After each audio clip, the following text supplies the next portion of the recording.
નગર પ્રાથમિક શિક્ષણ સમિતિ વડોદરા સંચાલિત ઝોન 3 નગર પ્રાથમિક શિક્ષણ સમિતિ ખાતે બાલવાડીના રમતોત્સવનું આયોજન કરવામાં આવ્યું હતું।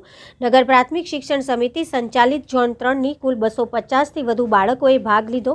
2023-24 રમતોત્સવનું આયોજન સરદારનગર પ્રાથમિક શિક્ષણ સમિતિ પ્રાથમિક શાળાની યોજવામાં આવ્યો હતો, જેમાં સંગીત ખુરશી, દડાફેંક, દોડ, માથે વસ્તુ લઈને ચાલવું, દેડકા કૂદ, ત્રિપગી દોડ, બટાકા રેસ, લીંબુ ચમચી જેવી વિવિધ રમતોનું આયોજન કરવામાં આવ્યું હતું।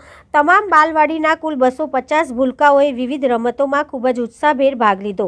નગર પ્રાથમિક શિક્ષણ સમિતિ વડોદરા દ્વારા વિદ્યાર્થીઓને સર્વાંગી વિકાસ થાય અને તેમનામાં ખેલદિલી વિકસે તે માટે દર વર્ષે રમતોત્સવનું આયોજન કરવામાં આવે છે। આ રમતોત્સવમાં નગર પ્રાથમિક શિક્ષણ સમિતિ વડોદરાના એ પૈકી શાળા કક્ષાએ વિજેતા વિદ્યાર્થીઓ આજે ઝોન કક્ષાની રમતમાં ભાગ લેવા માટે ઉપસ્થિત રહ્યા હતા।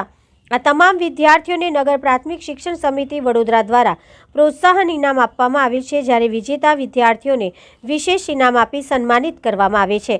આ પ્રસંગે નગર પ્રાથમિક શિક્ષણ સમિતિના બાળકો સાથે પદાધિકારીઓ અને બાલવાડીના સ્ટાફ પણ ઉપસ્થિત રહ્યો હતો। આજ રોજ નગર પ્રાથમિક શિક્ષણ સમિતિની વિવિધ બાલવાડીઓમાં 3 દિવસથી શાળા રમતોત્સવ ચાલે છે। આજે ઝોન 3નો બાળ રમતોત્સવ હતો।